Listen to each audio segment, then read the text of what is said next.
6. Good time to get started. First order of business will be citizen comments. Do we have any citizen comments?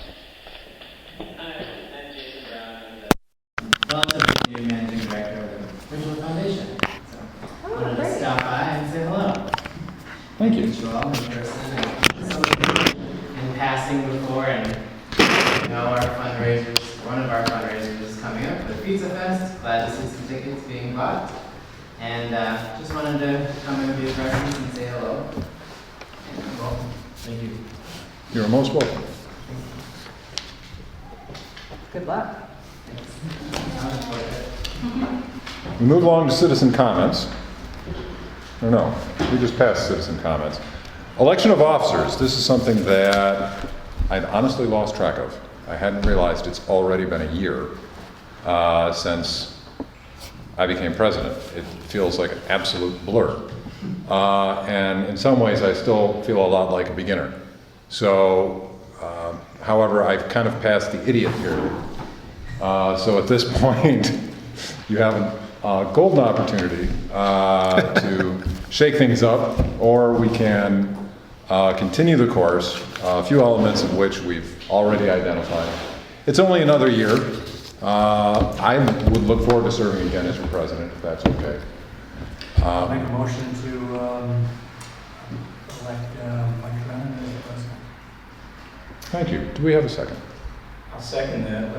Dan, did you have comments before that, or?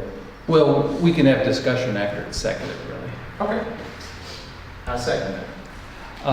I'd like to make an amendment, just make it a clean slate for both Mike and Ann, so that our, leadership slate can stay the same. Support you guys very much. I thought it went well this year. So that would be my suggestion, that we alter the motion so it's both Mike and Ann to fill this leadership position as, president and vice president. Ann, are you? I'm up for it. All right.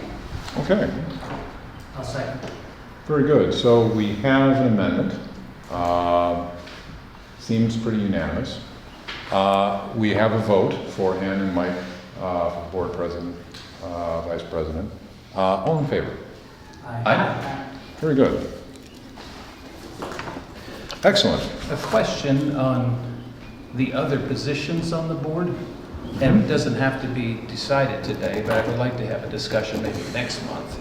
And that is, like, for instance, the secretary and our minutes taker and our attorney and our finance. I'm not familiar what the rules are to appoint them each year, if we have to or not. We've never voted since I've been on those positions. But I'd like us to at least have a review maybe next month of what the bylaws say about those positions, and see if it might be worthwhile actually having a motion at some point to appoint those people each year. If we need So a review of the Yeah. a review of the bylaws On the other regarding positions, secretary and treasurer. As I understand it, these are essentially non-elected positions that we've hired out. I wouldn't mind revisiting the language, and I helped revise it. Okay. So if you don't mind 5 minutes for that next month. I'm just curious. You served as. We've not ever done it on an annual basis. I mean, we have a treasurer, when we don't have a treasurer anymore, we have to get a new treasurer. So there's never been any annual review of the treasurer. I mean, I don't recall there being anything for it in the bylaws. I love checking the wording anyway, but yeah, that's Thank you.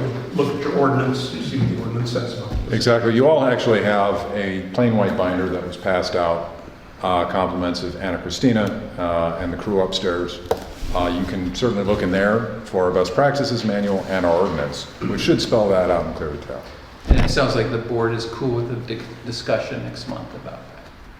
The secretary position, I think you want to be clear, are you talking about the corporate secretary, or are you talking No, about the the corporate. meeting secretary? Because those are two different Those are positions. two different positions. Both. I didn't know they were the same title. Well, when you just say the word secretary, are you I was talking about reading the corporate board. secretary, or are you The talking about corporate meeting secretary. secretary? I was talking about the corporate Because secretary. you said Rita's name, and I didn't know whether you meant her. As the minute Corporate taker, secretary. It's actually all of Christina. them. Actually, all of them. Your position and also the attorneys and. Right, I understand the secretary one, I didn't, you mentioned Rita, but you didn't mention Anna, and the secretary position is Right, both of technically those. Anna. Both of those. So we'll review the bylaws and see how they play out there. Thanks.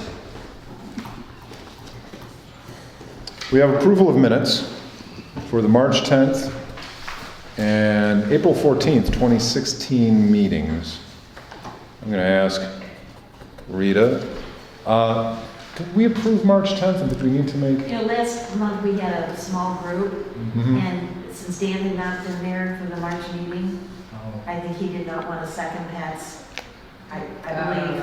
Since I wasn't at the meeting. Yeah, he wanted to wait until somebody else was here besides Pat who attended the March meeting. Sounds good. Okay. You've all had, those of you who didn't attend, you've had a chance to review. I make a motion to approve the minutes from March 10th. I'll second. All in favor? Aye.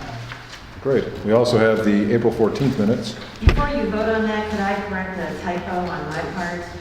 Sure, where's the typo? Toward the end, under capital improvement plan, I just was reading incorrectly the identification. Dan Michael Ruben Sierra, Bridgeville staff, and the gentleman's name is Nevin Belser, Nevin as in Nancy, Belser. I don't know where I got that. Belson. Yeah, and my second reference to Mr. Belser is correct Is as correct. well. So I want to apologize for that and correct it. Is that in the 14th minute? Yes. 14th on the last page. Yeah. Oh, that's on the 14th, now I know. Oh, sorry, yeah, I wanted to correct it before you voted on it. I move to accept the April 14 minutes as written and revised. I'll second. All in favor? Aye. So, thanks, folks.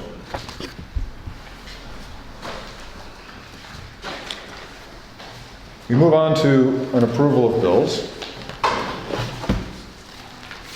You ready for me? We are, thank you, Okay. Ryan. All right, as we go down the bills, everything's pretty much normal until you get to Gabrielle Casteron. That's a reimbursement for garden to table. Amy Dale, same thing, reimbursement for garden to table supplies. Evanston Lumber, some more lumber and screws for garden. Evanston Sign and Graphics, 2 signs that we posted at the garden about parking and garden closing time. Garvey Office Products, toner ×4. Home Depot, a variety of things, including more chairs, concrete tools with the concrete, sheet metal, folding chairs, plywood, rat poison, copper fittings. We fixed the drinking fountain at Brummel and had to break open the concrete. We did it ourselves, so we saved a ton of money there. As you go further down, K Park Creation is 1 bench, will be reimbursed for that bench. Lady donated it, it's at Kane Park. It went in today, actually, so you can see it if you want to. And there's 2 more benches coming, also donated. They're beautiful. Lemoy Ace Hardware, normal stuff. As we go further down, Park Creation, that's 8 tot swings. We buy them in bulk, and we had to replace 2, so we just buy 6 extra. We have them in storage when we need them. Pinnell Andrews Construction is concrete slab. That's going underneath 2 of those benches, 2 of the 3 benches. In Brummel? The 3rd bench is going in existing concrete right here. So 2 of the 3 benches are going into Brummel. No, 2 of the benches are going to Cayman East, and one's right out here in Ridgeville Park. In existing concrete, we put it in today. 2, we laid a 4x8 pad so people don't sit in mud. Our crew did that? Our crew didn't lay the pad, our crew put them in. Okay. Yep. They look beautiful, it's a beautiful bench. As we slowly replace benches, take a look at them, they're great. I think we're gonna stay with that style. Play Power LT Farmington is the deck repair at Brummel. The worn out decks going up the play circuit, we replaced those. Oh, yes, On the thank you. list. Good. Sunrise Tree, we finally got the Siberian elms on the alley removed and or pruned, And we did extensive pruning at the garden and Elks Park for the garden. And the city will reimburse us about $400 for the alley stuff at Leiter Park, so we'll get some of that money back. I spoke to Sandra coming in tonight, Sandra Madison, with our Garden to Table program. She was enthusiastic about working in the gardens at Elks for the prospect of having more sun and better access. Good work. You're paying for it today. It looks great. That's it. I move to accept the monthly bills for May as written, $22,751.95. Any discussion? All in favor? Aye. Jerry, should we do adjustments now? You can do it now or after, is there petty cash? Oh, okay, we'll do it after petty cash. We're working on the adjustments we talked about last month. We got about half of them done. We have a sheet. Okay. Petty cash, we have 2. Light month in petty cash, City of Evanston is the water permit. We take the water out of the hydrant, bypass the meter, it's much cheaper. Illinois State Police background check for a new employee. I move that we approve petty cash for May 10th and the amount of $216. Second? I'm sorry, who was the second? Oh. All in favor? And you have a corporate account summary of outstandings, period ended 3/31/16. These are all adjustments for Jerry. Jerry, we need a motion on this, right? Right. I mean, you're basically, with this, agreeing to write off about $70.84. So moved. Do I have a second? Second. Any discussion? You can have this. Thank you. I called Brian and Terry and, You guys pass that to Rita. I'm sorry, I was searching my Kyle. Who did the motion on that one? Just That all the would way be to, Dan? just pass that to Rita. Keep it on. Yeah, I did. Oh, sorry. How much of a pain is this each year to do this? And is it avoidable? Or is it just, is that too open-ended, Jared? Well, we got, Rob has one for $8. I think you kind of got to break it down to something. Like all the TSYS ones have to do with credit card processing. And the credit card processing is just basically a pain in the butt. It's just the way credit card processing companies work. You know, all the little pennies that they charge for processing the cards, whatever it is, their statement systems, you know, they'll say, here's what we're going to charge your account, and they actually charge your account different than what they said on their statement they were gonna, kind of thing. So I don't know why it works out that way, but it seems like that has been the way it's always been. It's been that way with TSYS, it's been that way with the company before them. It remains to be seen going forward. Do they get any better at it? So those, I kind of just like, we just live with them. They're a pain every month because they create an imbalance in the accounting process every month, which makes work for me that I've got to put them on reports, reporting to you, reporting to Brian. Everybody's got to spend a little bit of time every month dealing with them. But we know it's not a big risk to the agency. Other things like, okay, why did we have the Adobe credit? Why didn't that get handled earlier? That's just, in my opinion, sloppiness in the office where they just didn't stay on top of the situation or made a mistake or whatever. I really don't know what the root cause behind that one is. That pretty much covers all the ones that are on this report. Is this dated May 11th? I'm just trying to make sure I have the right. Yes. Okay. Okay. Here's the next one. That's next, okay, great. And that's just because that's how Anna does her accounting in her Quicken system. She puts, so that she can get them to come out on one report, she puts all the entries in on one date. So she does petty cash, she did May 10th, so the petty cash comes out by itself. And she does the corporate on whatever date that was, May 12th, so she can make those numbered stuff. I don't know if that's a limitation of her QuickBooks system, or just the way she's been doing it, or whatever, but that's what's behind those dates. It's an arbitrary date, just so that her reports come out the way she wants them to come out. So Jerry, how do I reflect this in the minutes?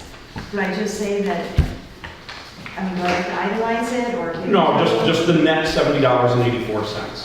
This is basically in the same format as the detail page of the corporate report or the petty cash report.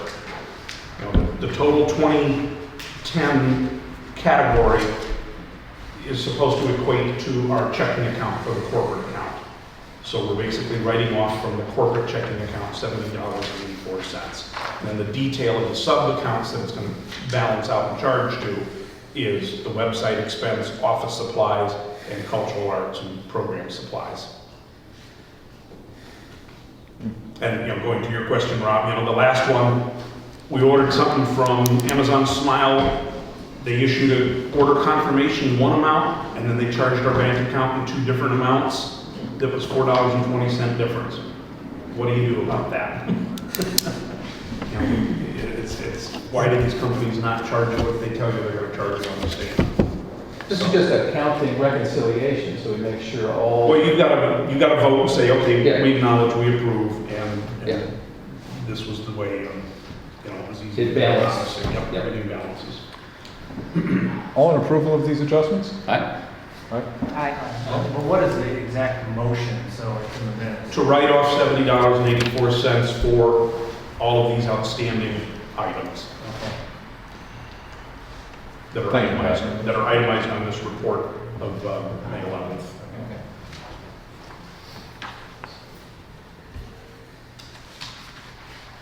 Very good, we move along to monthly reports.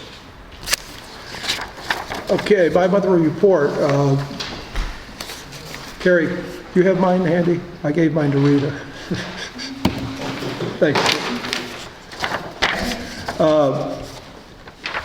Original Park District driveway has been patched and repaired. Several large portions of the driveway were saw cut, sawed out, and then paved. Hot asphalt was then installed, rolled, and compressed to level plane with the existing driveway. It's a nice improvement, much safer than it was. In the past month, our crew has been extremely busy with park maintenance. We have seeded in various areas. We put some weed control down. We placed sod right over here. I don't know if you saw it coming in on a real muddy area. We're now cutting grass weekly. We will begin the repair and sodding of the Elks baseball diamond next week. It will be a little more expensive than anticipated. It's about 20% larger than the Cayman East diamond. We have money for that. We've figured out how to pay for that. A tentative budget has been dispersed. I gave it to you guys. We know it's going to change, but you have it. You can start looking at it. It'll be on the agenda in June and July. Just so you know, you must pass a tentative budget in July. But changes can be made through September 8th when we have our public hearing and pass the appropriation ordinance. A copy of the schedule for 2016 and 17 appropriation approval and levy ordinance is in your May packet.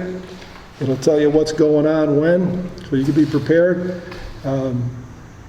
This weekend, Carrie and I will be meeting with the summer staff on May 14th to complete their orientation for summer programs. Several staff will become CPR certified. I will be scheduling a meeting with the Brummel Park neighbors, people of that area, in the near future to discuss public or the play circuit options and park improvements for our CDBG proposal, which is due in August. The purpose of this meeting is to get neighbors' input on the proposal. No date has been set. I'm waiting for Play World to give me their suggested playground. I have one now from Park Creation. So I'll be able to show the neighbors 2 different systems and get their input. Well, that's great. Yeah.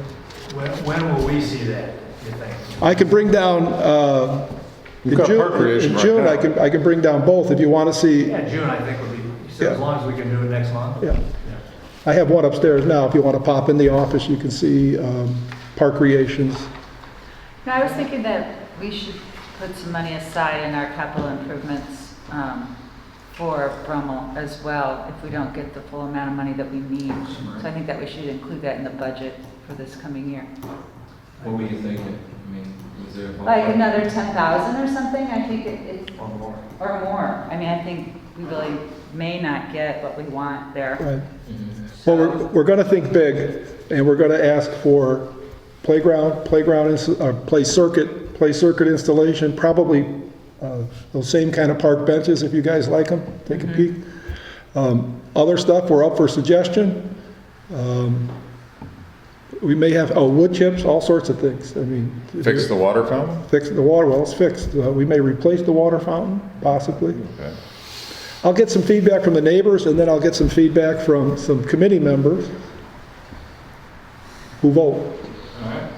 and see what happens. Okay. Brian, a couple questions. It sounds like we're going to have a fun day in the park Saturday. Yeah, Did she, I forget the name of the woman, but I forget too, but we gave her Yeah. a permit, she'll be out here 2 o'clock-ish, I think. sounds fun. I Yeah. ran into her in Iden Park last Right, year. Right, And she had 300 kids out there just playing with cardboard and sticks and leaves, doing creative play. right. She anticipates about 50, but the more the better. Yeah. On her Facebook invite, it's about 400 people, but it depends who shows up. Right. And then also, do I understand there's an August 20 youth outreach kind of in the works? It's in the works. We will have much more of a plan by the June meeting, but yes. Okay, Yeah. Cool. Working with Beverly Richardson and some people in the neighborhood. okay, She keeps dropping Rob's name on me. so, okay, cool. Cool. I just agreed to MC for it, that's about it. Yeah. And, And then for the employees, for this next season, have you, are they hired or pretty much designated? Yes, except 1 or 2 jobs, yes. Still, just 1 or 2 still left to fill? Or- Yes, Oh, yeah. And I'm meeting with Youth in the Parks tomorrow and see where that's all at. So we're 95% hired, put it that way. okay. And then when it comes to the policy for nepotism, are any family members involved in there? Yes. We need to take action as a board. Yes, Lois is, I mentioned it 2 months ago in the meeting, and you might have missed it. I missed it. There was no action taken, but she is the only one, and that is director of 3 and 4-year-old day camp. So it's not Mike's brother or Oh, Mike's brothers, yeah, Mike's brother, and then also Mr. Williams' brother? Working here still? Mike Yes. doesn't work anymore. So. yes, you're correct, yes. Darren and, I'm sorry, yeah, Darren and, Yeah, I'm looking right The at, yeah. yeah. Kathy? I just got a really nice compliment on those two, on how they diffused a potential situation at Brummel Park recently. How they essentially moved away some rather suspect people from the northeast side of the park, or no, sorry, northwest corner, to take their quarrel elsewhere. A quarrel that could have escalated and affected the kids in the park. That's cool. Yeah. Is yeah. this last year or? It had to be last This year. is last. Oh, okay. Yeah, this is one of the neighbors in my building on Brummel Street. It's a nice compliment. When do you need board vote on that? Well, we're starting camp June 6th, So, yeah, So we need it tonight. today. Okay. Just to clarify, is Mike Nero in any sense a continuing employee? He might put in 5 more hours before the year's over, but that's it. Okay. He might. Okay. He hasn't put in an hour in 3 months, maybe. Okay. And then we have Lois And then we have the Williams brothers, and the Williams brothers. Darren and Devin? Are you related to? Kevin. Kevin. Kevin. Aaron and Kevin Williams. Are they, they're not, it's not a board relation, they just happen to be, and they're not full-time? Oh, they're brothers, but they're both being hired. Okay. it's a supervisor, a brother supervisor supervising his brother. I think that fits under our policy. Okay. So it might be smart for us to have a motion with all. So it seems we have a motion then for Lois and the Williams brothers. I'll make a motion to give board approval for the hiring of Lois Rosinski and the Williams brothers for this coming year. Do I have a second? Second. All Could in you favor? repeat the motion? I couldn't hear it. We have a motion to hire Lois Rosinski Lois Rosinski. and the Williams brothers for our summer programs. Our summer programs for 2016. To hire for our summer programs for 2016. And not Miro's brother? We don't, He's an employee still. Yes, What's his name? Patrick Barvascus. Patrick Baranowski. I'm just trying to be clear, so we're, we cover our policy. Okay. Also, we did vote on these last year, they're not new hires, they. no, The there's no policy is mechanism. every year we have to vote. Okay. That's I fine. I was unaware. So- I make a motion that we add Patrick to that. I'm What's just that? going to include it in the motion. Okay. Is that okay? Yeah, You want a second? second, And then Ian second. Do I have a second for the motion? second. Very good. All in favor? Aye. Aye. And one no vote. One note, yes. One Oh, no. one no, I'm sorry. So that's four yeas, one nay. And then on the porta potties, what's the plan on putting those in the park this summer? There is no plan right now. I need direction, and in last year's budget, you put no money in it, so you tell me. You would like direction from the board? Absolutely. Okay. I'd make a motion that we put in the porta potties again. Just as we did last year, the same amount of time, same amount of potties, one potty. I'll second. Open for discussion? There's no money budgeted for. We have no money budgeted, and honestly, this is, I would consider it,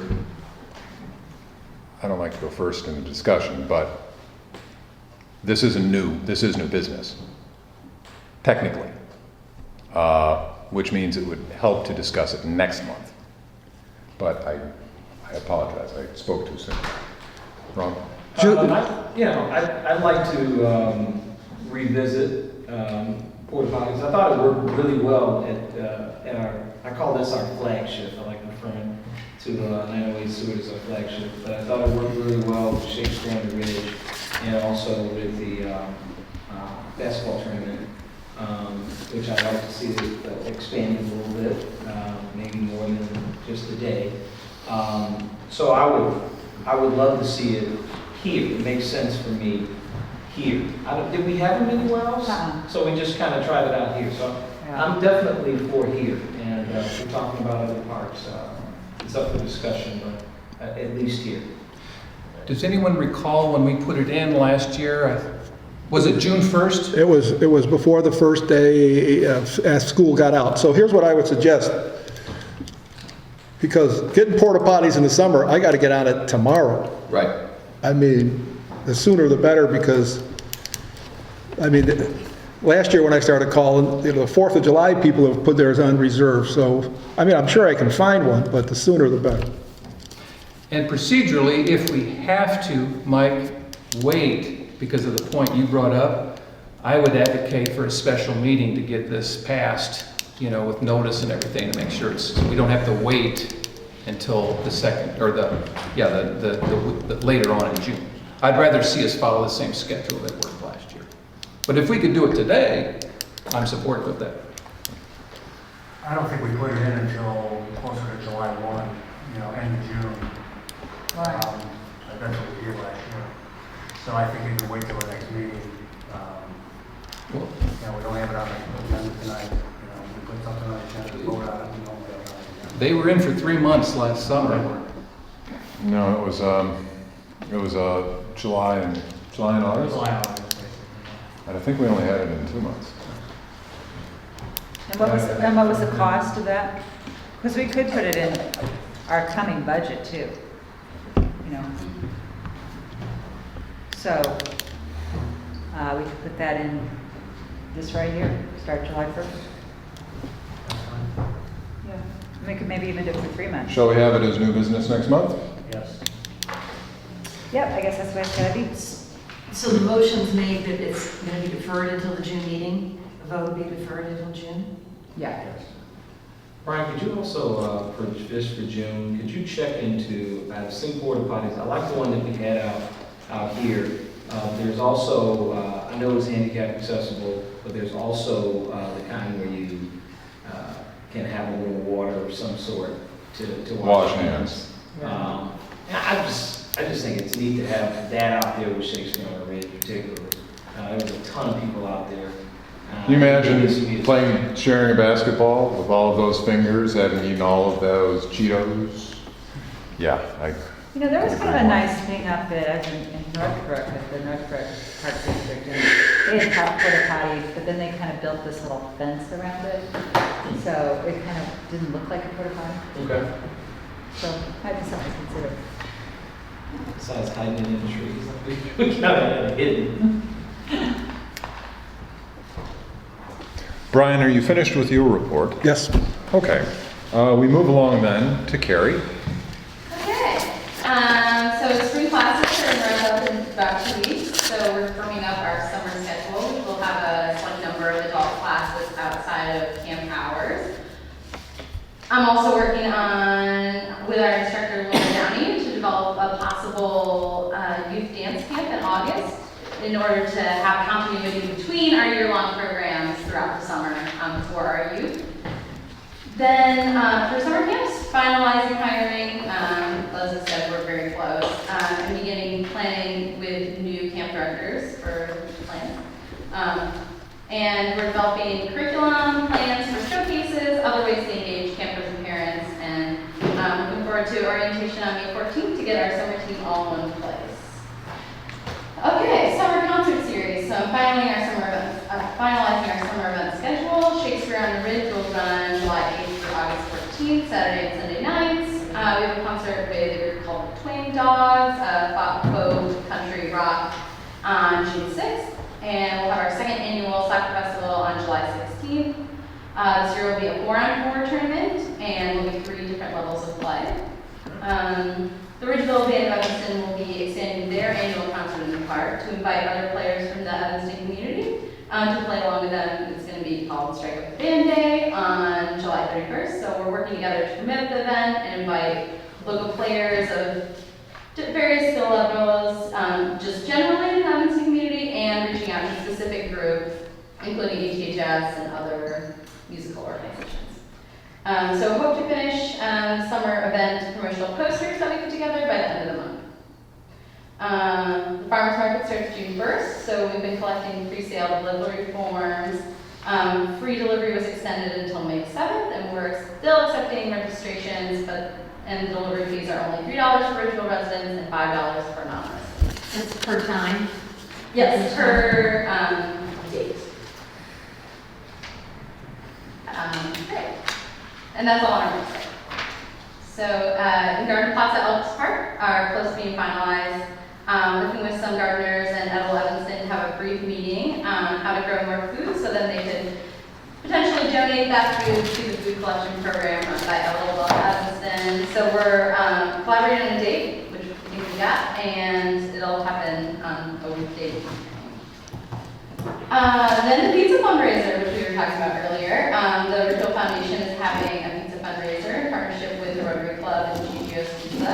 So there'll be an all-you-can-eat event at Giglio's on Wednesday, May 18th from 4:30 to 8:30, and you can buy tickets from me in advance. So hope you can make it. I've got a few things I want to touch on. Thank you, by the way. This fundraiser is going to be a great time. I won't be in town. My daughter will be there. She'll walk over from the Y after swim. Thinking to forward this to her Girl Scout troop. That'd be great. So did you send an email on this I specifically? sent out a Ridgeville-wide email Okay. to our email list. Okay, so they've already gotten it. Whoever is on that list Yeah, I got got it. You got, okay. So, I'll- It came out I'll- yesterday, maybe yesterday. yeah, it's just Okay. afternoon. I'll forward it. Wanted to talk as well about, there's that brief meeting with Edible Evanston. Is that the one on June 7th? Yes, we just finalized it this afternoon. Okay. And we'll have somebody there to talk up garden I to will table? be there. Okay. Because we have a great opportunity this July for those who still want to improve their gardening jobs to join Garden to Table. And Oh, absolutely. if we're going to host the meeting, seems like a great opportunity to plug our programs. And last, I wanted to touch on Ridgeville Band of Evanston. I'm glad to hear they're playing on the 31st. It's always nice to hear, when you think parks, you do think bands.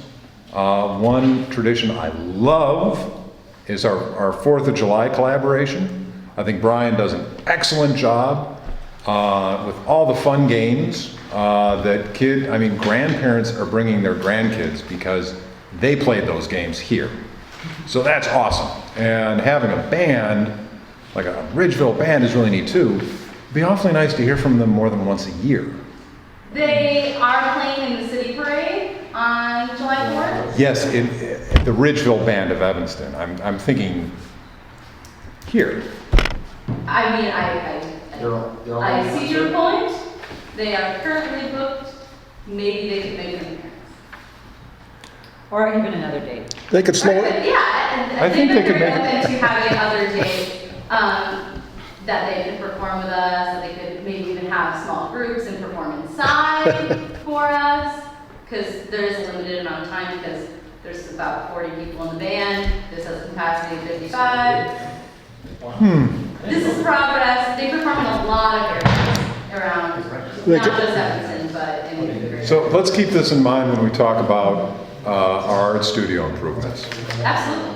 Yeah, yeah. Because we talk about having a type of band shell. They could slow down the Bike to Ridge if, you know. Yeah. They could, actually. Or they can just play. They can ride and play, some of them. There you go. I just had a question about, after, I wasn't here last meeting, but when we toured the art studio and worked and did that with Susan Rundle, we talked about cleaning up the building and just wondered what the progress was on cleaning up the second floor, getting stuff out of there. Done. So is it more livable up there? Alls it is Shakespeare stuff. Okay. It's semi to organized. So it's in pretty good shape? I haven't been out there. Yeah. I mean, it's where it's supposed to be. It's mostly contained in boxes. And they'll be back soon doing their programming, so. Okay, so we got rid of all that computer equipment. Yeah, it's all that out. stuff. Okay, cool. Excellent. Carrie, thank you. Thank you. We have Jerry up next. In your package, you've got the most recent list of outstandings. Your copy, the copier doesn't pick up the highlights, so I have lots of yellow on my copy that you don't have on yours. Many of those you passed the motion tonight. It's going to clear up a lot of what you see on this report. What's going to remain that needs rather urgent attention, because we've only got one board meeting left before this fiscal year is done, is on the corporate account, the $110 stale check that's on there, the $96 item for the city of Evanston, the $146 for Lemoy Hardware, the $29 item down in the next section, charge not approved, that goes back a year and a half ago, and then all of the payroll items. These are people that haven't cashed their paychecks or something's gone wrong in the payroll processing of payments to people. So you're telling me there's a check out there for $448.23 Yes. someone hasn't cashed? Yes. And if we hit a certain deadline, we have to give that money to the state of Illinois through their, Don't do that. yeah, I don't want to have to go through that, because then we have to get a piece of software downloaded, get certified, we gotta go through a great big ordeal to turn over lost property to the state of Illinois. I don't want to start now. Is the individual just not? I don't know. Anna will have to answer what she's done so far. Okay, so this But I'm- is, With the other stuff off of here, hopefully she'll be able to see more clearly what she, needs to be doing. I don't know what she did for the last month on these things, but, so she may have answers, but Okay. What do you we need didn't to get know? anything presented to us tonight to take action on, so whatever she knows needs to get into next month's vote. You may have just answered my question. You don't need action? There's nothing we can do action-wise, I'm just letting you know, as I did last month. We got the list, we're getting, I raise the temperatures when we get to year end, because this stuff starts to get more critical, and what's gonna happen if we don't get this cleaned up by year end, it potentially could become an item for discussion in our audit. And we've never, in a long time, had to have anything there. We don't really want it to get under our audit. Because then you get under a microscope, you don't want to be under with other agencies and things. So how do we get these resolved? So Anna has to do this. Brian knows he's got to keep sitting on top of her to, So track down the To get this person, stuff done. see if they lost the check or whatever. right. We're gonna wrestle Monday. What's that? We're gonna wrestle Monday. So could we, just on the employees, could we just stop payment on those checks? I mean, if they're not cash. There's payroll. But then we have to give the money to the state. If we stop payment? They're owed they've earned the money, they're owed the money. We have to get the money to them somehow.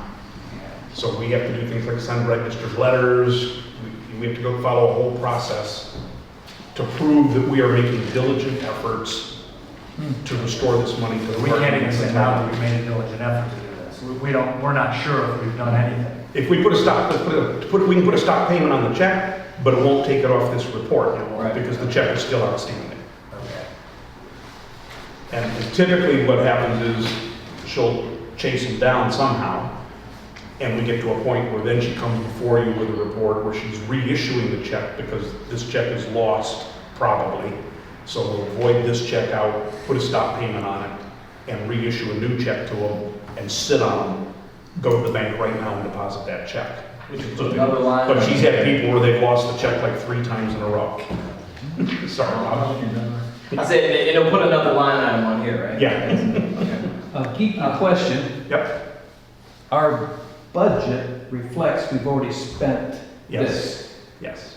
So if we send it to the state, we're not double paying. Correct. Okay. Well, I think we should, to clear this up, and if we have to do it next month, she should be here to report that it's been done or why it hasn't been done. I mean, we should have answers next month, and not just, another conversation about this in July. Is that okay? Can we have her on the agenda next month? Yeah, where we she's ha- we here have to, explaining? right. Okay. Yeah, that's good, yeah. So a separate agenda point for this? If you want it to be an agenda point. Year-ending adjustments? Well, we want to get it done. Yeah, oh, it has to If we get get it done. done, is that here to explain it, she should be here to explain it, why she accomplished it, or why she didn't, so we can then take the next step. I would like to add a different tone to this discussion and help me out because you're the accountant.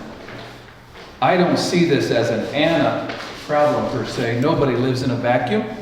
And I think it might be the way our organization has approached these types of things in the past, and you're bringing to the table as a new professional in this area a higher level of accountability and No, it's the same as when Dean did it. Every month, she gets a report of here are the uncleared items. so, but There's you said nothing some new of with these this. are a year and a half old? Yeah, she's been being told about that bank stored item for a year and a half.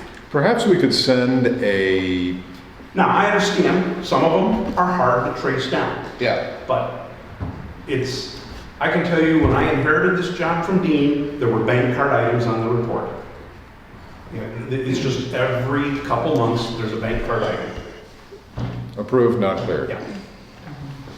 And it's always because something didn't get processed. And that's the piece I'm talking about in the past. The organization has enabled this to continue, and what we're talking about is a different way of doing it, which is healthy.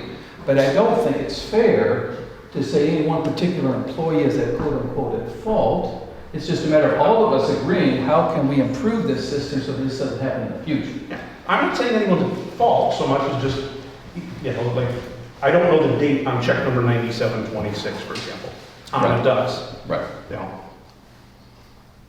She's the only person that handles payroll. right. Only she It may be helpful can to, figure out what's the situation, why this person isn't cashing their paycheck, or what's being done to resolve the situation. let's request those employees. I mean, it's not her fault that the person lost their check and isn't claiming their money. Right. The organization has a problem because state law says, we gotta work really hard to solve the problem. Right. Or give the money up to the state. Let's request we have those employees in question join us in June to address those points. Are you kidding? You serious? Those employees. You mean the people who lost their check? Checks? Well, I mean, if I'm not mistaken, it sounds like we have these checks. Could be Christmas. You can give me a check for $448, I'm not losing it. No, but Are you kidding me? I thought, Patrick, that's exactly what you were asking. Well, No, I would like that is part of the Christina problem. here to Well, either she's get an us out employee. or be here to explain why it hasn't been solved. That's We're all not I'm talking about the asking. people that receive the checks, we're just talking about Anna. We're just talking about Anna Christina. This is her job. I mean, this is what she's supposed to be doing, so. Okay, so we're she should do asking it. her- Explain. Yes, Come and report on it. just come and report on it. Yeah. Correct. Okay, thank you. I was Yeah. confused. I thought these checks were to Anna, so that's why I'm kind of like, No. we're good. Okay, we're good. Thank you for the clarification. You know, and not to beat a dead horse, but to like the Lemoy hardware item as an example. It's something the organization paid electronically. I don't know of anybody that makes the electronic payments other than her. And so she put on the bills that she paid it, but it's never gone through. So evidently, something went wrong in the process that she followed to make the electronic payment. Only she can resolve that. I don't know how it's done. Jerry doesn't know how it's done, no one else. Now, that's not to fault her, for all I know. It's Probably a problem with the posted bank twice. system. I'm just saying, the 2 accountability months for in a row. resolution is in the bookkeeping function in the office. Okay, gotcha. Would you like to address the appropriation ledger? Yeah. Okay. Appropriations ledger, we're looking really good here, which just makes me nervous as heck. You don't believe it? No. I mean, I believe it, but the numbers are the numbers. But wow. And so I'm going to kind of spend a little time going through this. Again, if money was spent evenly through the year, we'd be sitting at about a 79% utilization of our budget right now. That's not necessarily how we spend money. Example, last month, we spent a big amount of money in the corporate fund, $42,000, $43,000. This month, we passed a bills page that was a grand total of $22,000. So we spent almost twice as much as we normally do last month, an example of how uneven it is. But we've only got 2 months left in the fiscal year, and we've got 81,000 left in the corporate fund. We're sitting at a nice utilization, 75%. Year to date, we're 79%? And one way to look at this is if you look at the balance, we've got about an $81,000 balance left in the budget for corporate. If you look at what we spent last month, $43,000, that's about 2 months worth. You'd say, okay, we're going to be pretty much right on target. But the reality is we aren't spending at a rate of $42,000 a month. We're spending more at a rate of $22,000 a month. So there's some big numbers yet to come in the next 2 months. Brian's job is to kind of make sure, I mean, is that really the case? But unlike last year where we were really, really tight at this point in time, we're sitting very comfortable at this time. If you start to take it line item by line item, some things start to pop out a little bit. For example, we're actually going to, first of all, we've got a negative 10,000 in the property casualty insurance. Our year-end accounting process is going to wipe that out and basically make our balance even higher. It's going to make it 90,000. Okay. But building improvements, we've got 12,000 left to spend. We've spent nothing. Do we have projects on the books where Yes. that 12,000 is going to get spent in the What's next on 2 the months? Most of it. Okay. What's on the books for that? What's that? What's on the books for the building improvement? Basement painting, and the back door you just saw. Is Elks Park on that building? If that's not a building. What's that? Is Elks Park part No, of the building? no, Sparks and Rec. What about part of Cayman? What's that? Can we use that part of that for Cayman? No, Cayman's Parks, it's being recreation. Recreation section. So this is for this building, so the basement and the back door, that's $12,000? No, wait, there's some roofing tiles. Yes, oh yeah, and there's 1,200 in roofing gonna happen on the lower level right by the garden. That's gonna happen in next month. So that right there is about that's about $9,000. $9,300. And the other big category here is the paving expense, which we've made a conscious decision, is there more to be spent on that, or we made a conscious decision we're not gonna spend that money this year? We're not gonna do the whole thing this year, we're just patching. Yeah, we did. So that'll give us, a pretty significant favorable balance, and that kind of is an adjustment to make to those numbers.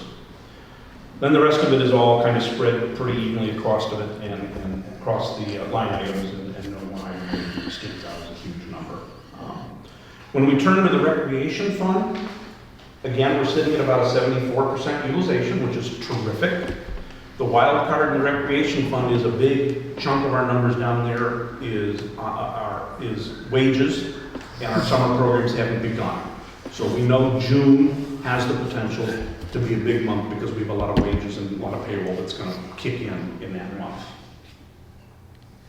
Even so, we've got some pretty favorable line items up and down the recreation fund. Now, we're going to spend some on the baseball items, correct? Mm-hmm. But overall, Where does the baseball diamond come from? Which line item? Which line item? It'll be playground and park maintenance. R14.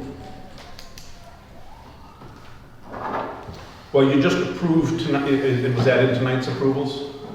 No. Okay, you just approved tonight 6,000 for RA14 and 2,500 for the playground parks and equipment. Yeah. Yeah. But the bottom line, the big Yeah, number, but- So you may go over on some of the individual line items, but as long as the recreation fund overall doesn't go over, we're not in violation of the law. We can move items around within a Right. fund, but we can't exceed your ordinance on the fund. Is there any reason why we haven't spent any of our farmer's market supplies? Farmers market hasn't started. We sometimes do a banner, and we have boxes, but we have a lot of boxes. I would suggest maybe putting up like more, maybe spending some money on more banners in the area. or banners or fence signs.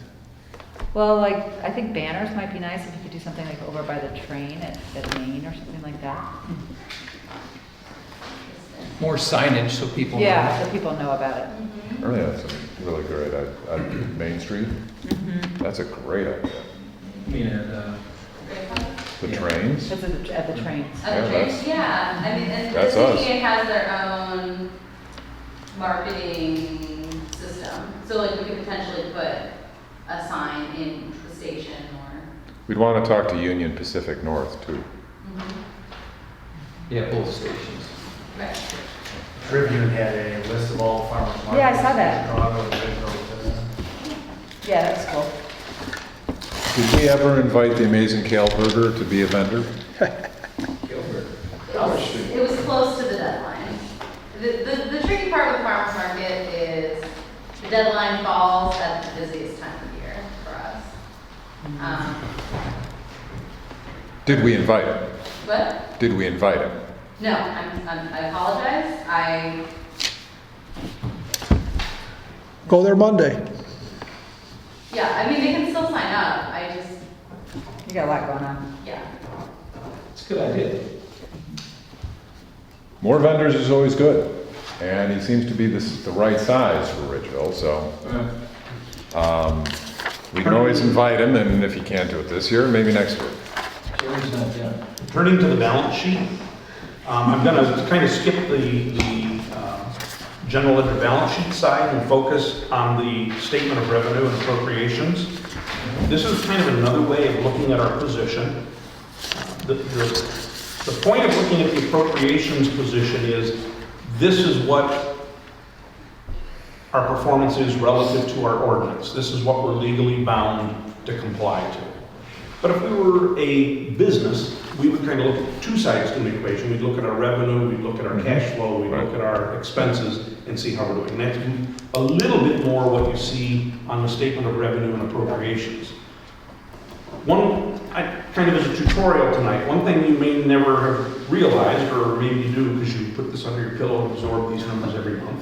Dream of it. When you look at near the bottom where it says appropriations, it says 239 appropriations, and go column by column for the actual expenditure. You'll notice in the corporate fund, our actual expenditure, $243,714. That's the exact same number that came from the appropriations ledger.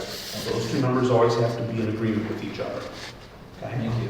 Our revenue is the line item above it, the $326,000, which some of it's coming from our levy for this year, and some of it is coming from our levies for prior tax years.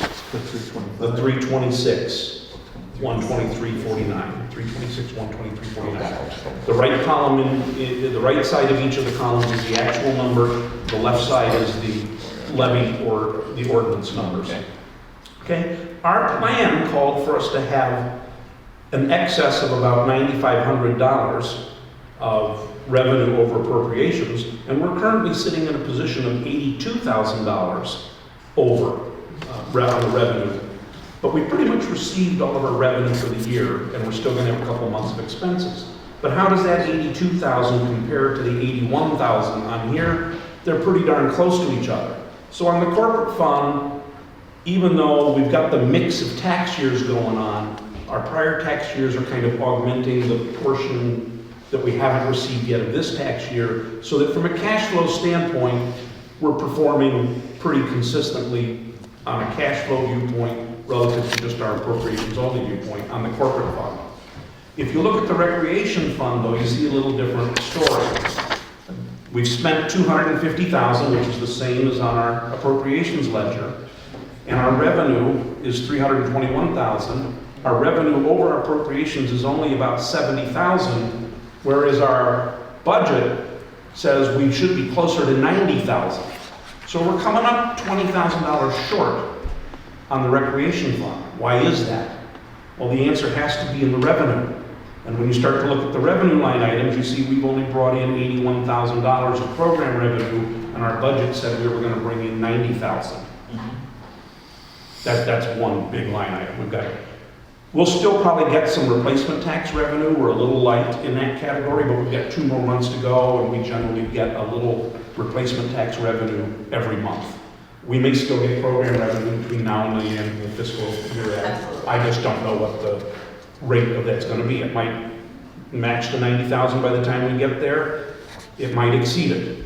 But the tax revenue, we're pretty much done because the next tax bills aren't going out. Well, we get little tax deposits, but they're small dollars, $1,000 here, $1,000 there, not hundreds of thousands of dollars like we get in March and like we'll get again in the fall. A minor issue, though it may not seem minor when you focus on it, our recreation program revenue does show a $9,000 difference, but it numbers $90,000. So we're looking at a little less than a 10% deviation. Whereas if we look at our rental revenue, much smaller numbers, but the overall difference, percentage-wise, is much greater. It's almost closer to 30%. Just wondering, we've had fewer rentals this past year? Well, your rental also includes your garden plots, so we're just starting to pull in the money for the garden plot rentals. For this year? Right. Right. We also counted 1,500 from Beacon as rental income, and we only got 750. So there's almost 1,000 For there. who was that? Beacon? Beacon, Academy. soccer teams. Oh, they didn't do it this year? Right. They didn't do it in the fall, they did it in the spring. Right. Oh, okay, gotcha. So how do you solve that? I mean, you said you can move stuff around in the same fund? Well, from a cash flow standpoint, from an income and an expense standpoint, as a governmental agency, we don't really get, it's interesting to look at, but we can't do much with it because the law ties our hands that we have to pass the ordinance and live with the ordinance. We have to do the appropriations ledger. We don't have to bring in $90,000 in revenue. If we don't, we've got to go into our reserves or we got to do something else. I mean, we have to that, but we can't. But what might say this is down 9,000, how do we get that 9,000? Well, then, we're fine right now because we haven't, it would be a different discussion if we're spending more than we brought in, or we're in danger of spending more than we passed in the ordinance. That's not. If, we deliberately planned that we were gonna have to draw down about $9,000 from our reserve balances to get our recreation fund balance this year. Okay. If everything comes in according to plan, but we're still short on that 9,000 in revenue, it means we'll actually dip into our reserves for the recreation fund by $18,000. Okay. So in the audit, when we see how the fund balances change, we'd see a decrease in the recreation fund at that point in time. But we couldn't just like take what we appropriated this year and like throw that in that bucket over there. It does, there's no year-to-year carryover other than, it's in our reserve funds. We can make conscious decisions to touch those, to use them in the budget process to make our Exhibit A balance. But beyond that, no. I see. Once you pass the ordinance, once you pass that Exhibit A, that's our gospel. We have to match and live to those numbers. Okay. We also have about $5,000 to $6,000 in balance dues coming. And what, Balanced. Balance dues for camp. Oh, so coming in, So there's revenue coming in. yeah, okay. Jerry, a lot of our neighbors are complaining about their property tax increase. I guess it's called the assessment. Mhm. If that goes through and people's appeals aren't as good as they like, does that mean there might be more tax money coming our way in the future or not? No, not really. Okay. Here's your tutorial on property taxes. And I see it from the perspective of doing the books for the agency. I see it from the perspective as a realtor who has to explain to clients all the time this issue, and from having been a homeowner and understand it. And I will credit Dean from years ago at the bank teaching me so that I got. So this is ancient wisdom, handed I've got down. pretty good mastery of the topic. And my realtor spiel to a client is, look, understand the system is designed so that you, the taxpayer, don't really know. I mean, it's kind of a joke. You don't really know which politician to be mad at. Right. And the reason I can jokingly say that, it is a joke. I mean, that's why they use it that way, but that's the practical effect of it. Yeah. There's three numbers that go into your property taxes. Figure number one is, what is the assessed value of your property?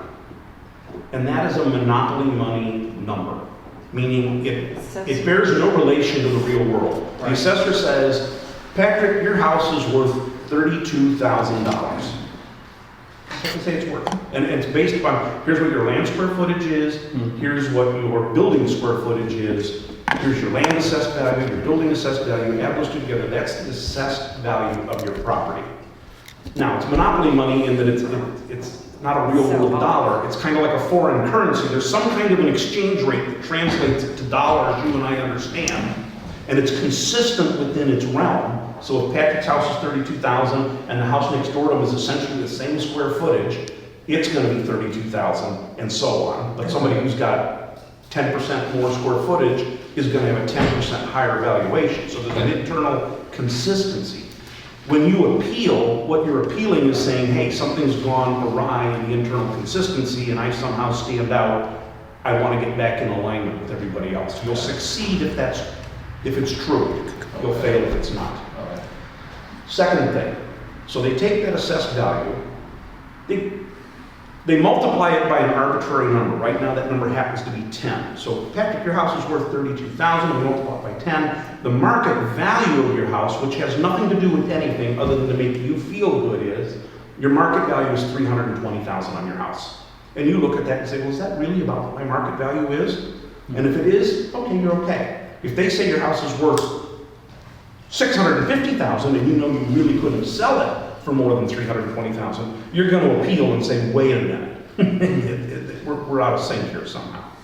But that number isn't used for anything. The assessed value is done by the Cook County assessor, and there's a long process for doing it. We do the assessments in Cook County every 3 years for a given property.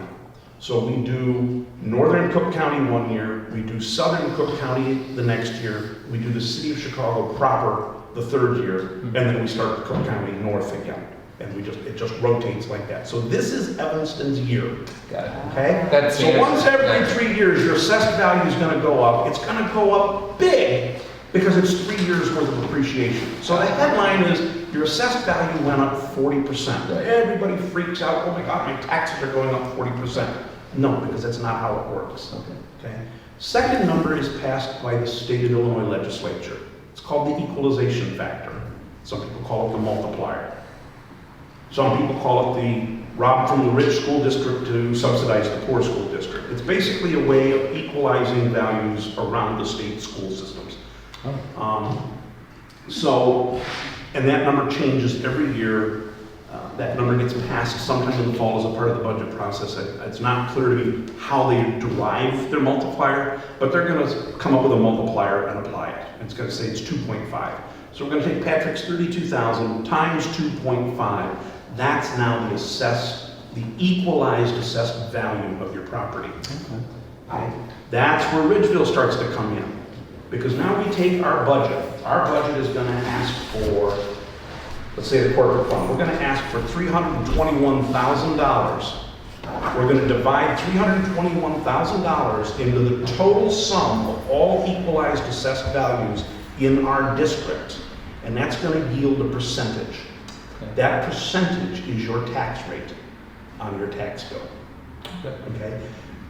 Park District's going to get a percentage, the Library District's going to get a percentage, Metropolitan Water District's going to get a percentage, North Shore Mosquito Abatement District's going to get a percentage, District 65 is going to get a percentage, District 202, City of Evanston, all the taxing bodies that get to take a bite. That affect us, living right here, Yes, that affect on us. yours, you can have one set of taxing bodies that hit your property, and because Patrick's a block over, he can have a different set of taxing bodies. Depending on tax their his jurisdiction, property. just- Exactly. Okay, just as if you live on Central Street, you're not paying for Ridgeville. So if our assessed values Then double, we're good. if our assessed values double, the equalization factor doesn't change, Okay. and our budget doesn't change, we run a flat budget from one year to the next, all that's going to happen in that process is the tax rate is going to cut in half, and the tax bill is going to spit out the exact same number it did last year. Okay. Why is that? Because that's the math of it. If you double one number and all other numbers stay the same, the rate, the math of dividing this into the assessed value is going to yield a rate that's half what it was. Because really what drives it is our budget request. This is what's going to make your taxes go up, is our budget request. If we say our budget's going up 0.7%, your property taxes are going up 0.7%. But we don't really have control of that. We have to go up just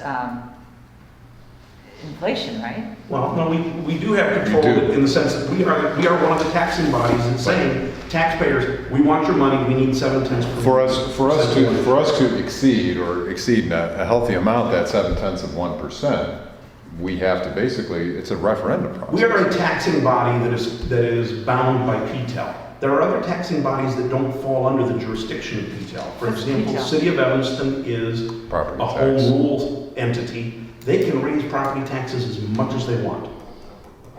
But like say, we've got a cap on what we can raise our budget. Right. And this is it, yeah. It's tied to inflation, right? Right. Do you know that detail number? And that PTEL number this year is 0.7%. So that's how much our budget can go up 0.7%. Yes. Okay. That's it. $4,000. From the taxes. But if we come up with programs that Right. are rental or what have you, that's a But like different. say our property values in the whole area just skyrocketed. Is that gonna help Ridgeville? No, it's just going to cut the tax rate in half. So see, here's what happens. In the year that the assessment's going up like crazy, that year the assessor isn't running for re-election. There goes. your So first he's the point. guy that raised your assessment, but he's not up for election. But the Ridgeville commissioner gets to run around town saying, I cut your tax rate in half. Re-elect me. Dude, I'm in like next year. Now, Woo! next Oh, year, thank next you. year, the assessment didn't change, but our budget went up. We had to raise the taxes. The Ridgeville commissioner says, I don't want to be running this year because I got to tell people I raised the taxes. Jerry, The let me- assessor, it's safe for him to rerun that That's year. fine. And the poor the poor taxpayer doesn't know which politician to vote against because it moves from year to year. But the real answer is the driving factor is, We're the driving factor. we are the driving factor. Yeah. Our citizenry should really be at these meetings. This budget is really the main thing. The question isn't how we're playing our property tax structure. The question is how we wish to address the needs, the program, the recreation needs for the community. Yeah. And what our budget can do for that. At 0.7% for growth, Isn't a lot. it's not a lot. We do have room elsewhere in the budget, and we've demonstrated that, but as Jerry and Dean before him have made clear, it's a very fickle thing. It's a difficult process. And to an extent, the more padding we can add, the better, if we can find it. But to Well, our a limit- answer is we still have a state legislature that has not passed a budget. We have a governor that is vowing to take that PTEL and put it to zero, freeze it. Well, maybe it's right. I mean, You know? the So, state's broke. and so we could pass the budget, we could go through the process and have a little curve thrown at us a few months from now when the state figures Well, I out mean, what they're doing. seriously, I mean, So when they're talking about the property tax freeze, that's what they mean, is the PTEL is zero as opposed to a point. Well, they actually, I don't know what they mean, and it's kind of the point of a lot of the opponents to what's being talked about is, this is, property taxes are a local and county issue. They're not a state legislature issue. And but the state, how that exactly our are state you gonna is do in, that they again? change that. Well, they can write whatever rules they want, but within the current framework of rules, there really is no way for the state governor to freeze property taxes. Oh, well, that's. So I don't know what you're talking about, but that doesn't mean you couldn't come up with a new set of rules, pass that, and say, okay, now I have the power to do that. I think Thank it's you. unlikely. Yeah, that was a good tutorial. That was No, very that's- interesting, actually. I mean, we took a little Yeah. more time than we normally would to talk financial issues, but I think the tutorial of getting from the appropriations ledger to the statement of revenues Yeah. is helpful, particularly because we're coming up the budget season. I think it was a good point to bring up the property taxes because we're in a reassessment year. People are talking about this.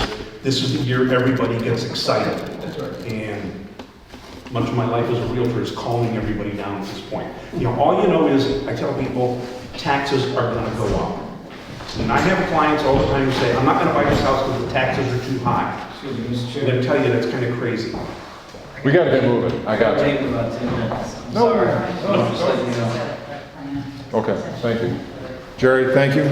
Appreciate the information.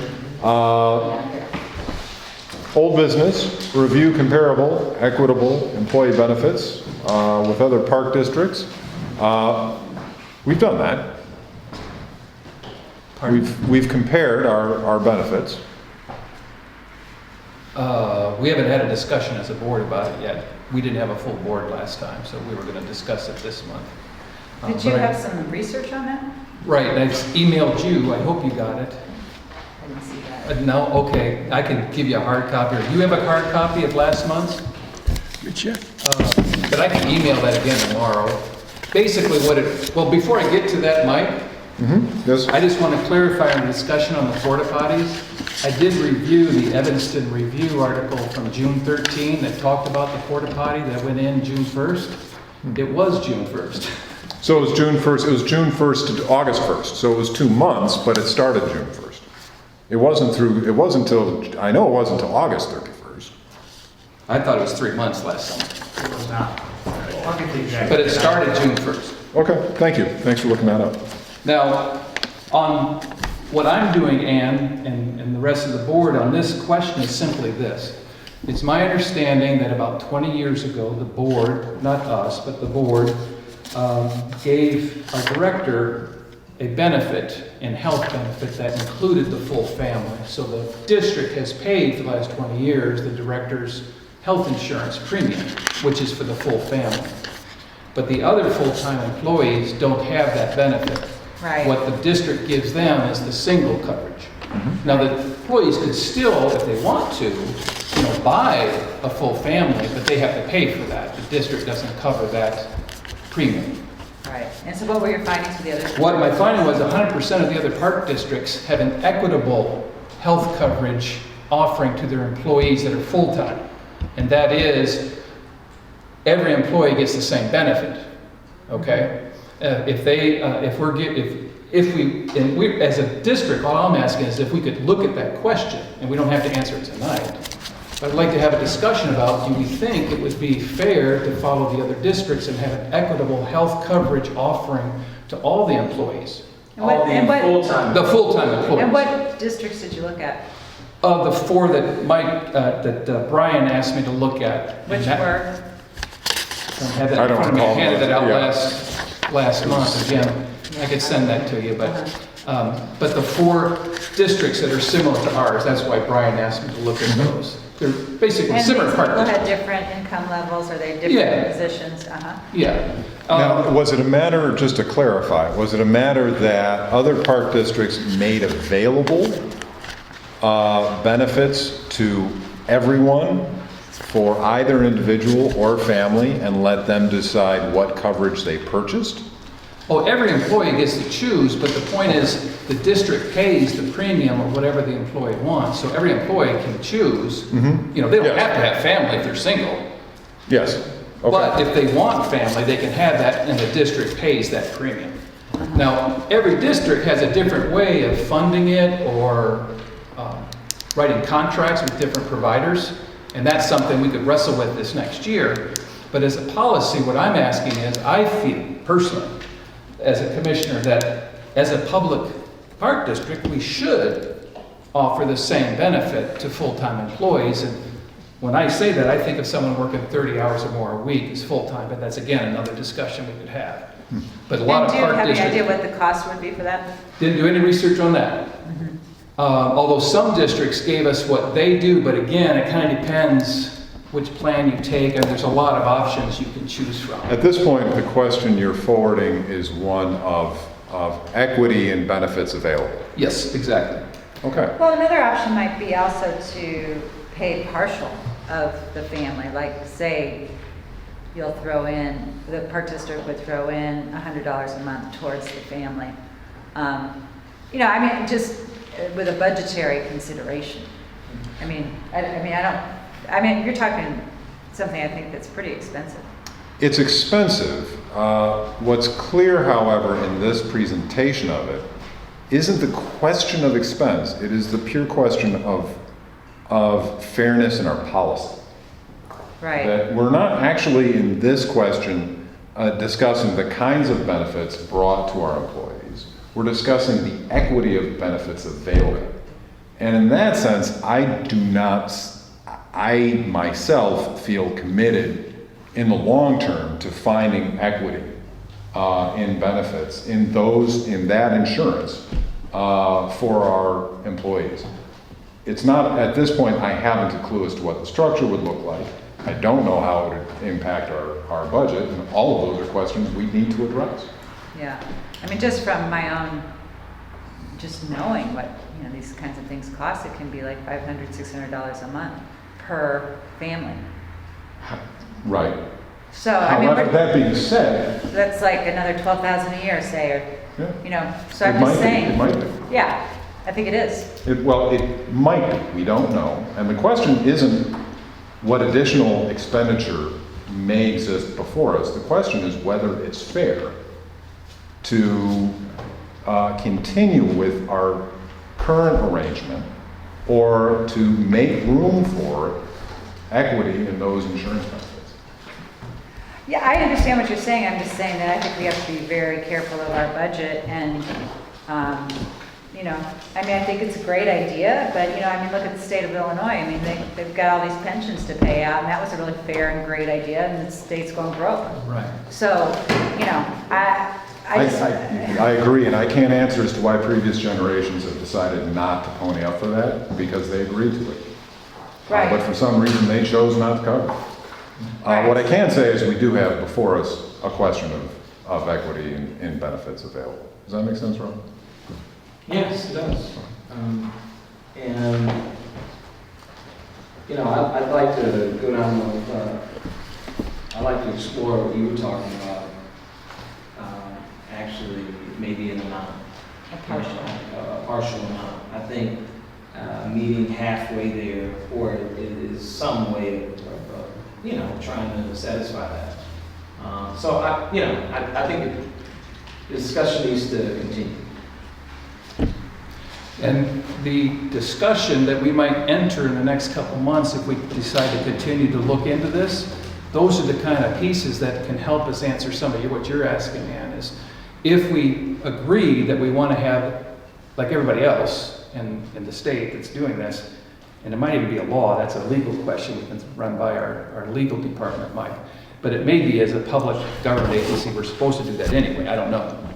But if we want to have an equal benefit, then the question is, how can we afford it and still make it equal for everybody? And it might be, we can't afford to pay 100% of the premium, but part of it.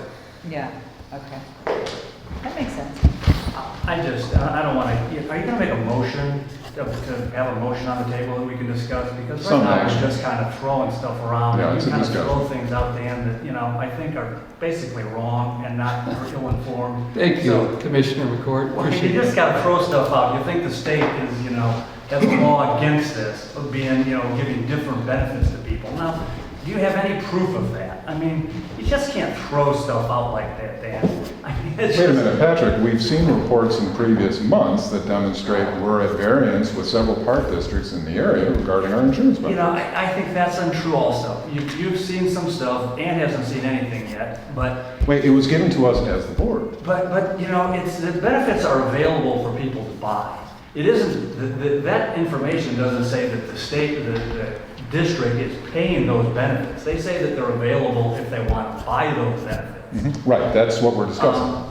It is. We have, 5 full-time employees, basically. Each employee has a different role. Each employee is paid differently.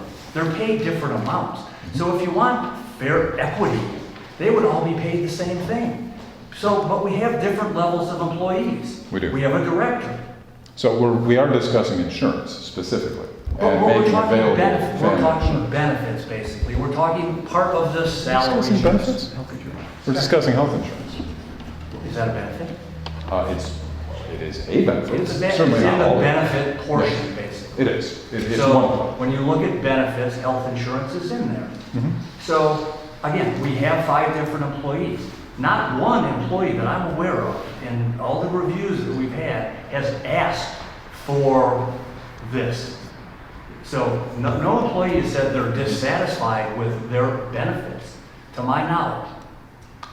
You're right. So for us to have a conversation, let's get specific. What are we exactly talking about? Are we talking about other districts, or are we talking about the Ridgeville Park District? If we're to continue this discussion, I agree. We do need to be very specific. And that's why I think having a specific discussion around equity of health insurance available for employees makes more sense. Currently, we have review comparable equitable employee benefits. And that line describes an entire range of benefits, which we really haven't been talking about. We looked at it. We looked at days off. We looked at sick days. And we were kind of middle of the pack. We looked at insurance, and our employees have insurance. The question here is ensuring packages are available to employees should they choose to purchase them. Okay, well, that's a different conversation. That's different than what we have here now. Okay. So yeah, I think we need to change the discussion. Does that make sense, I Dan? think we need to clarify a couple of things. Okay. We are talking about health benefits We were talking about health insurance benefits. to full-time employees. Yep. Every park district that I was asked to review pays the same health benefits to their full-time employees, okay? Now, if we choose to have the same health benefit, it doesn't mean we have to pay for that, it's just we have to have the same policy. We treat everyone the same when it comes to offering the health package, if that makes sense. Mm-hmm. Yes, I hear you. He wasn't asked to review, he asked me for several park district contacts. He wasn't asked to review different, this is all his idea. Yeah. So it's not that it's my idea to give him certain park, he asked for comparable park districts and I gave it to him. So and also when you say, is it legal? When it was given, David Saunders sat right there, he was asked, is this okay? He said, absolutely, you can do this, everybody can have a different benefit package. It was asked, I was sitting right there.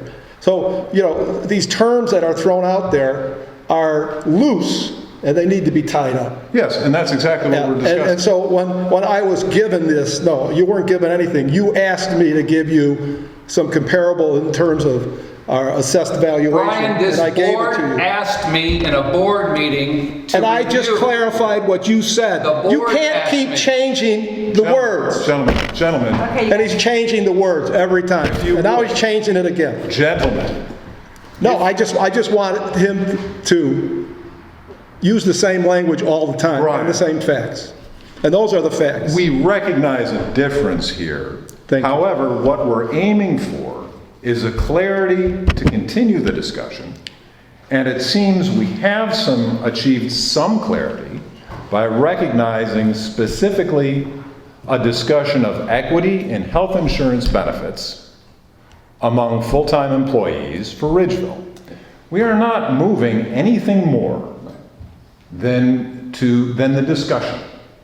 That's all we're talking about tonight. And I, for one, see that as a reasonable revision of this old business item. I guess what I think is that to have a meaningful discussion is to do more research and to look at what these actual costs would be. So say we go, you know, looking at the same health insurance company that we're currently using, what does it cost? What are we talking about here? Yeah, we need concrete numbers, sure. Yeah. I agree. That's a good next step. Shall we leave the current, should we leave the current language under old business of review comparable equitable employee benefits with other park districts? Or shall we specify that we're reviewing Cost. equity among health insurance benefits for full-time employees? The latter.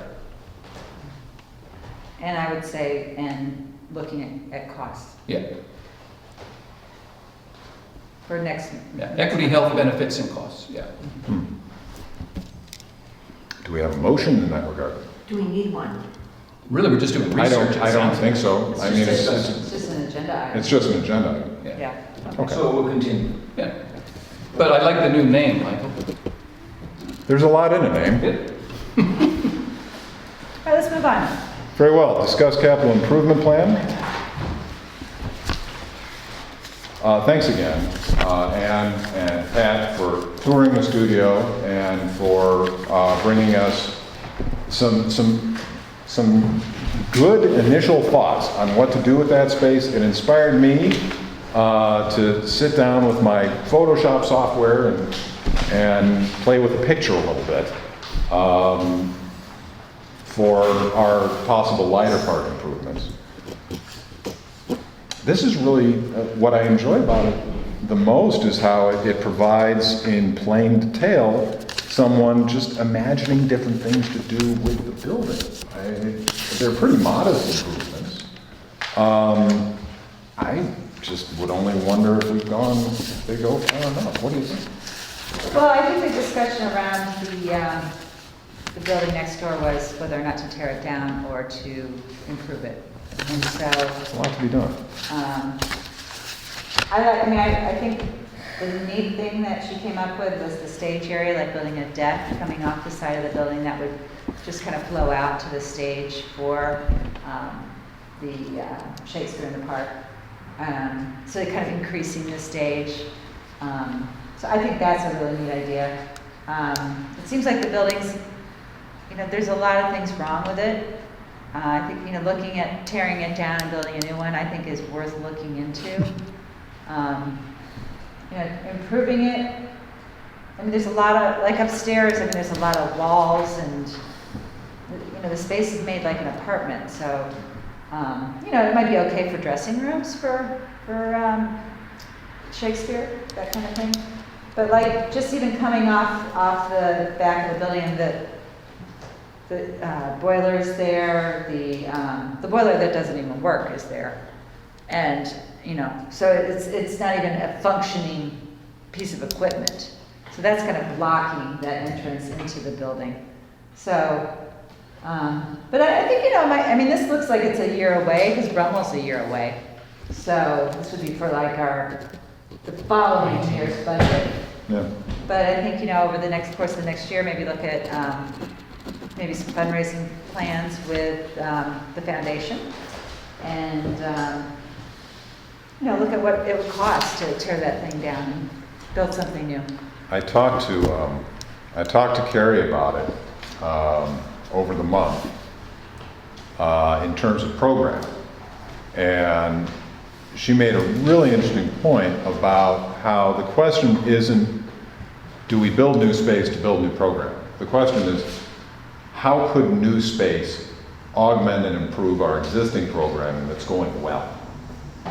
And I think this points to that question by recognizing we could use more stage space, for example. We need a preparatory area. We need a backstage for the stage. A rehearsal studio of more ample size than we have upstairs would be a real plus. And then we have over in the separate building, handicap accessible bathroom, which addresses the amenities, as well as a storeroom. So it kind of follows along those lines. It also, on the first page, remove parking space, replace with tables. Which again, simply increases the program area further. I have to say though, that following those steps, I don't know as if keeping with the existing building would really meet the needs. How far out would it meet our needs? Would it meet the needs for these programs 2 years out? Would it meet the needs 5 years out? 10 years out? And for that reason, I doubt the current structure is sufficient. And I also have to look quite honestly at what we're doing with the current driveway, both in front of the building, along the side of the building, and wondering, do we need it? That's program area. Currently, it's a great chance to spend more money on paving that will eventually fall apart. We could have green sod there and kids playing on the green sod. So, Or even that kind of material that's kind of soft. the porous pave Yeah. we looked at. So, Well, and I think this is a good opportunity. I know I saw something you sent out from Ridgeville Foundation was an idea box. And so I think, since this is not really immediate, I think just gathering ideas from Carrie or from your organization to kind of get an idea of, where you think we could go forward with programming, or what would we use that space for, and that kind of thing. So, we've got time, so it'd be nice to hear from people. That's our open day idea box, is that will gauge interest of what are good areas to invest in. So if there's something, a project like this, because there's a lot of attention going toward Shakespeare, or if there are other program areas that residents are saying, let's put money there, or focus there, or attention there. Yeah. And a lot of where the money is, where the mouth is with camps. We cannot take any more people on our camps. Like our camps fill up right away. We don't have an indoor space. That would Big be a enough. great opportunity. so you're saying we're maxing out on available physical space for our summer camps now? Yes. Is it because, like, say if it rains, there's just not enough? Yeah, we want to have safe coverings if there is inclement weather for all of our campers. If there's a downpour outside in the middle of July, all those campers have to have something to do in a space where it's not going to drive them crazy if they're in there for an hour and a Yeah, half waiting exactly. for the... Well, and that's another thing, like you just said something where, even if it wasn't a space, if you could have some kind of big awning that would come out, and that could be a cover for rain. That wouldn't be a winter thing, but it might be something that would work, would double the space where they could be. Very similar.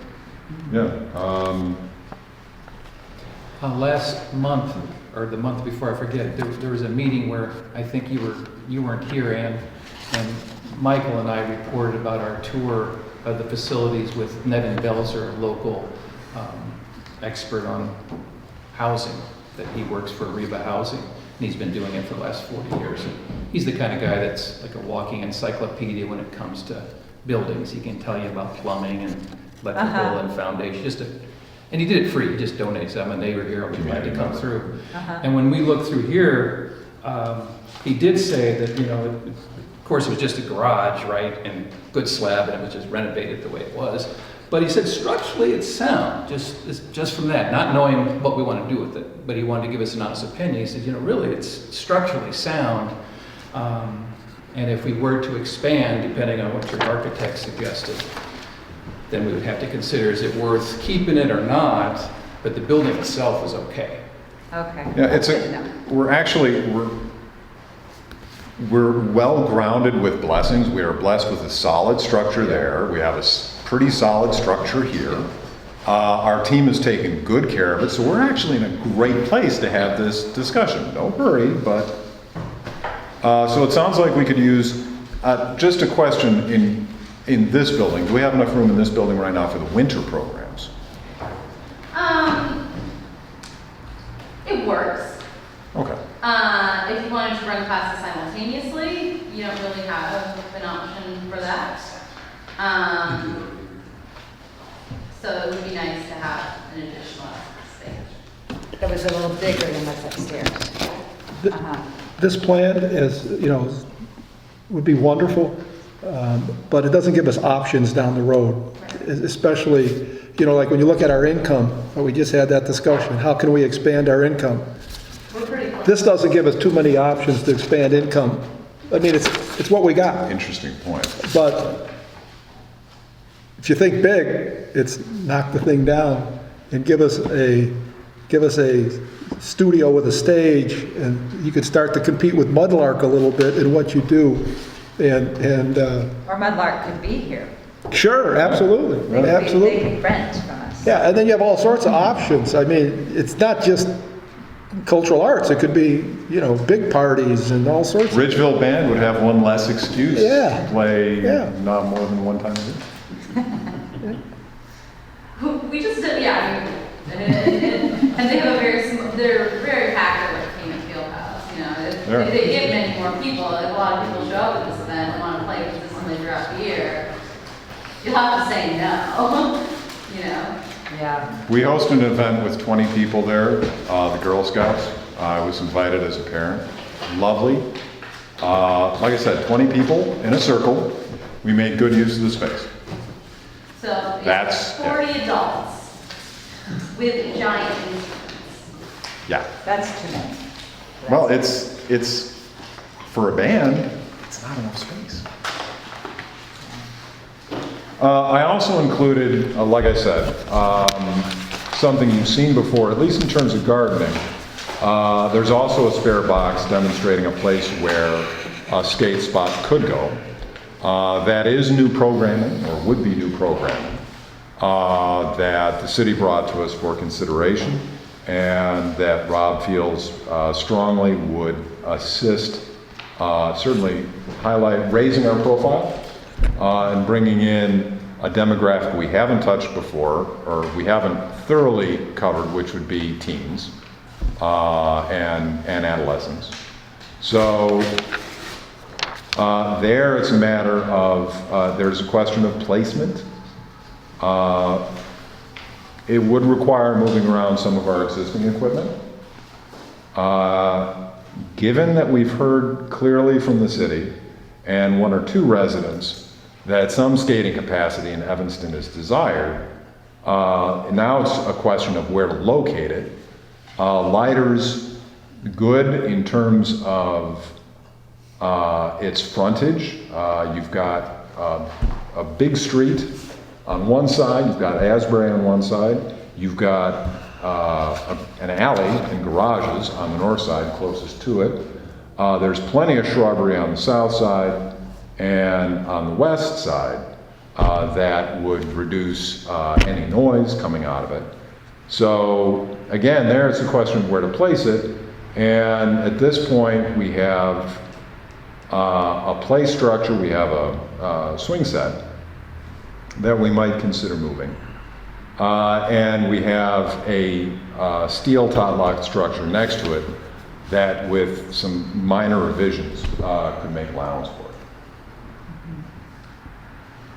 it. The garden area is currently on unimproved land. It would require irrigation, which means running a line to the space and maybe this always gets me, requisite pressure zone device, which is a piece of, it's a capital equipment installed on the line for consideration. That being done, the garden space would yield something like 8 20 by 20 lots, which is roughly twice the size of our current available lots in Elks. It would render 8 10 by 10 lots, which are more comparable to what we currently have in Elks. And that's a capacity of 16 new lots for which we could charge slightly different structures or slightly different amounts for rental based on the available space. So there it's a question of, and honestly that's based on really current capacity and demand. When we consider we've got 4 garden areas in the city, and the city routinely reports a backlog of interest in gardening in those areas, we're still really just addressing the point you brought up about having all those band members in Cayman. We can fit 40 band members in Cayman, just. What's that? Barely. The fire code over there is like 56.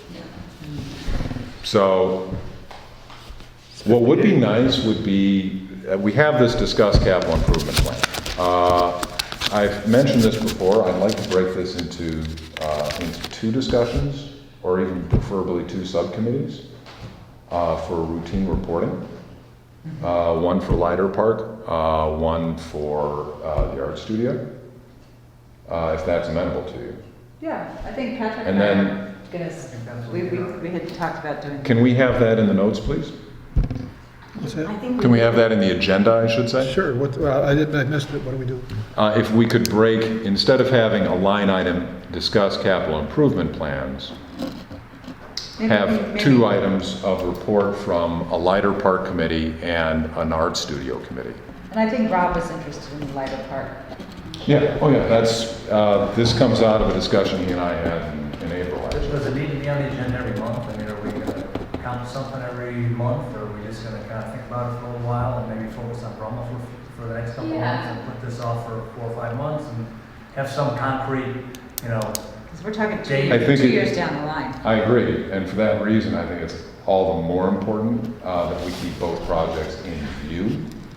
If the committee hasn't a report, then it simply won't report out. But that's why I'm asking for a committee structure, not necessarily a discussion. a committee structure, so then No. you're saying leave it on the agenda for every month, and if we talk about it, fine, if we don't, we don't. Is that what Well, you're I saying? mean, I think it'd be If the nice committee has see- nothing to report, they have maybe nothing to See if report. there's a landscape designer that might look at that. Yeah.